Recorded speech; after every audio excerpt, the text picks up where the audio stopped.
Organic, unpredictable, unknown, lovely, beautiful, a sense of fulfillment. This is part of the pleasures of life and not the chores of life. Coming up on Daily Iowan TV, a tragic loss. The Hawkeye community loses a student over the weekend. And later, find out how one child's life changed with the help of UI engineers.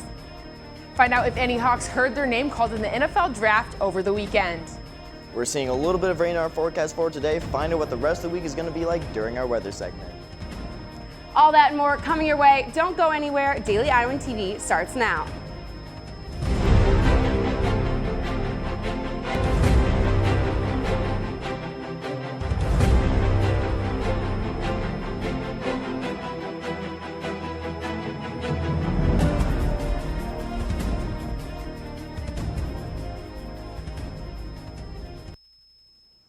Good morning, Iowa City, and thanks for tuning in. I'm Nikki Crossway. A GoFundMe page has raised over $30,000 for a University of Iowa student who died over the weekend. Camille Jakowski was found Sunday morning at Sigma Chi's Formal at the Lake of the Ozarks. Lake of the Ozark Fire Protection says they responded to an emergency call around 7:15 a.m. The department could not confirm where responders took the body. Jeanne Beck, the Assistant Vice President of External Relations, told the Daily Iowan in an email, quote, "The University of Iowa was informed that Camille Jakowski died this weekend while attending a fraternity formal at the Lake of the Ozarks. Our thoughts are with his family and friends during this difficult time." For more on this story, to hear from those who were close to the victim, check out today's copy of the Daily Iowan. Friday, a University of Iowa student was charged with threat of terrorism. Arrest records say 25-year-old Solomon Altamini went to the UI International Programs office asking to deliver a graduation speech. When the staff members said he would not be giving a speech, he repeatedly threatened to bring a gun to the final ceremony. Police say he repeated to the statement to the arresting officers and also made similar statements back in November. Altamini is currently being held in police custody. A group of University of Iowa students used their senior design project to help an 8-year-old ride his bike. In the process, they gained a friendship. Reporter Mackenzie Cooper has more.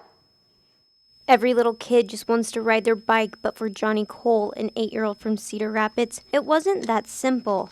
Johnny was born missing most of his right arm, and while he has adapted very well to a world designed for two armed people, he struggled with riding his bike. His father, a visiting assistant professor at the University of Iowa, approached the UI machine shop with hopes that they could help him design and make a device to make it easier for Johnny to ride his bike. He then learned about the biomedical engineering program, where during their senior year, students take on a year-long project. These 4 students and Johnny have become great friends, and every Monday night, Johnny was able to come up to Iowa City, where these students helped him get better at riding his bike. They've really done an amazing job of building a relationship with him and teaching him about the design process. For these students, this project has become more than just a project. Even after their final grades are in, their bond with Johnny will always stay the same. I would love to stay in contact with the Cole family just because I do have that bond. If it's something that would cut off, it would break my heart. This has truly been a story of Hawkeyes helping Hawkeyes. Reporting from the Iowa Memorial Union, this is Mackenzie Cooper, Daily Iowan TV. Despite the rain, the 40th Old Capitol Criterium was held this weekend. Daily Iowan TV reporter Ryan Scott has more on how the rain may have affected the cycling race. This is the 3rd year in a row conditions have not been favorable for Iowa City's beloved Old Capitol Criterium. Iowa City tradition, with that tradition comes the weather we're having today, which is somewhat unfortunate. Anderson tells us about 115 cyclists registered for Saturday's races. On a sunny day, that number may double. We're braving through at 45 and raining, so not exactly the best for racing. The rain acts as another obstacle for cyclists to overcome. Several folks, definitely got cold, just kind of managing that. So what you wear is important. It's not gonna be that big of a deal. It's just the first couple corners, like in the corners is where it's gonna be. Is where it's gonna be a little tough. Really, the only concern is really that first corner where it's downhill. It's a sharp right corner. The pavement's a little choppy down there. The results of this weekend's races will be displayed online at oldcapitolcriterium.com within the next few days. Speaking of rain, it looks like it's going to be a cloudy week for UI students studying for finals week coming up next week. Let's toss it over to Ryan in the weather studio to get details on what is going on this weekend with the weather. Ryan? That's right, Nick. As you can see behind me, these clouds aren't going away anytime soon. You can't really quite tell. It's a shaky image, but it's slightly sprinkling outside. And right now we're seeing temperatures in the upper 40s. Moving on to the rest of our week, this afternoon chances of rain are going up with temperatures reaching the low 50s. This evening, chances of rain go away and temperatures will cool down to the upper 30s with cloudy skies. And tomorrow morning we'll start the day with temperatures in the lower 60s. Looking ahead to the rest of our week, we're seeing clouds most of the week, like I said, but it looks like things should clear up just in time for the weekend. Tuesday, highs in the lower 60s with partly cloudy skies. Wednesday and Thursday, both highs in the mid-60s with cloudy skies. And this is where things start to clear up. Friday, again highs in the mid-60s, but with sunny skies. And our weekend is looking sunny as well with highs in the low 70s and mid-60s. That's all we have here in the weather studio. Nikki, back to you. A brand new cafe called Encore Life had its grand opening this last Thursday. Daily Iowan TV reporter Zhao Li was there and brings us more. Are you looking for an artistic place to sit down and relax? Encore Life is a place you don't want to miss out. The cafe had its grand opening last Thursday, and the owner Shan Rumeng is a recent graduate from the University of Iowa with degrees in marketing and art. I want to provide students to have a nice and place to relax and enjoy the life. And one of the most popular spots is the pink wall. So the pink wall is actually inspired by a Japanese style, and we made all the flowers by handmade ourselves and hang on the wall. And I want to create some place to take pictures. Customer Erica said it's a great place to enjoy some time with friends. I like all the lights. There are like lights. There's over on the other side there was like a love.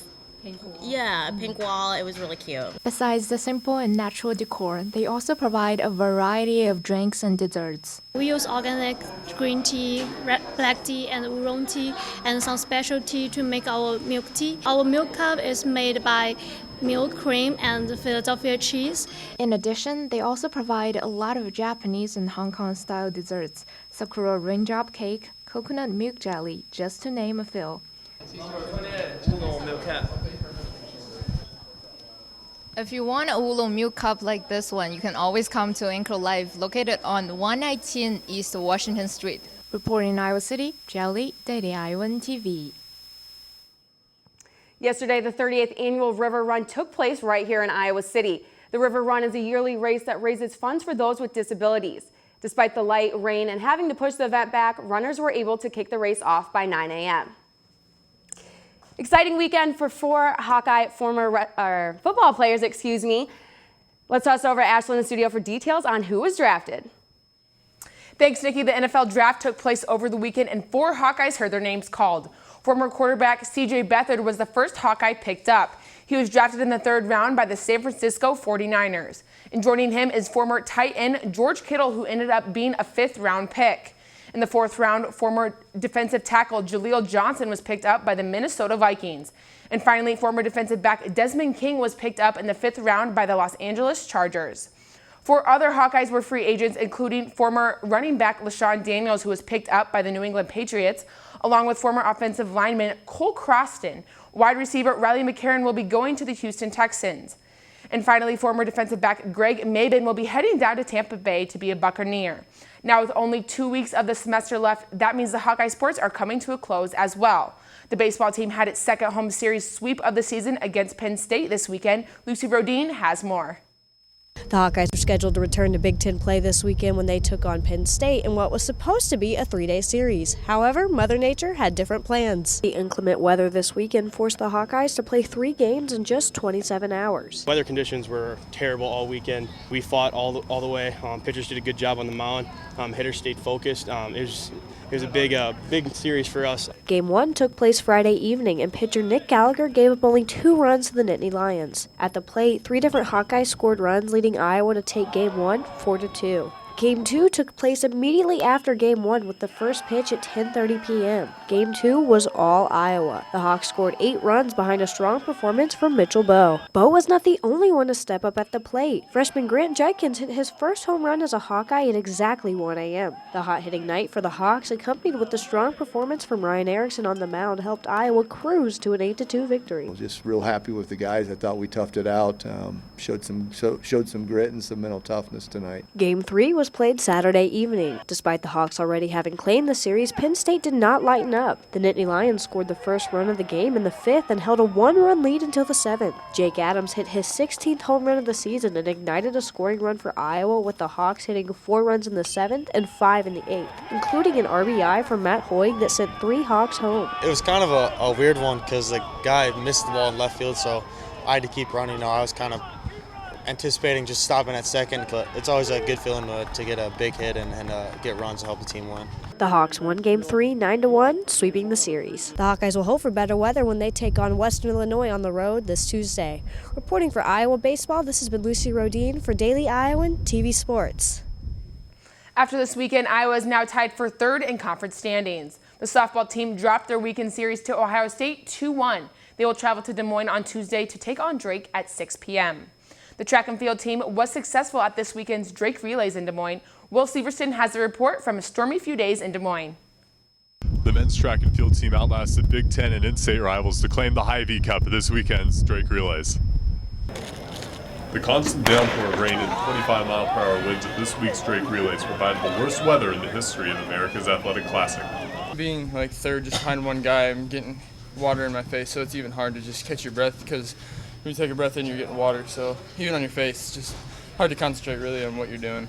Joey Woody is encouraged by this weekend's performance against Big Ten rivals. I mean, everybody's preparing these next couple of weeks. This is always good to go head to head, and whenever you beat competition head to head, you get a little bit of an edge. And so every time we step on the track, if it's Ohio State, Illinois, Wisconsin, it doesn't matter, Minnesota, we want to go beat the Big Ten competition. And if we're beating the Big Ten competition, we're going to be performing really well.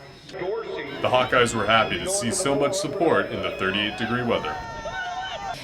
If you have people cheering for you, it makes me want to run that much harder, like run for your team, compete well for your teammates, and it's part of being a track athlete. I mean, this year transferring up, I was really looking forward to this race, and even though it was terrible conditions, it was awesome because I was like running down and doing strides down the home stretch, and there were people saying, let's go Hawks, let's go Iowa, and people I don't even know, and so it was really exciting to see the support that the state gives for local teams. Up next for the Hawkeyes are the Big Ten Championships. Reporting from Drake University, this is Will Silverstein, Daily Iowan TV Sports. It was a great and wet performance for the Hawkeyes, but it was a weekend they'll never forget. As for other Hawkeye sports that were active over the weekend, the number 11 rowing team ended their regular season competition on Saturday, beating number 15 Syracuse. The Hawks will head to Indianapolis for the Big Ten Championships on May 14th. The men's golf team tied for 4th at the Big Ten Championships, posting a 54-hole total of 858. The NCAA Men's Golf Championship Selection Show will air Thursday at 11 a.m. on the Golf Channel, where the Hawks will learn their NCAA tournament fate. Make sure to tune in tomorrow for more from the Drake Relays, and we'll introduce to you the voice of Iowa baseball. Nikki, back to you. That wraps up this Monday morning newscast. Make sure to check out our website at dailyiowan.com for all the latest news. Also, don't forget to pick up a copy of today's edition of the paper. For Daily Iowan TV, I'm Nikki Crossway. Have a great day, and we'll see you back here tomorrow.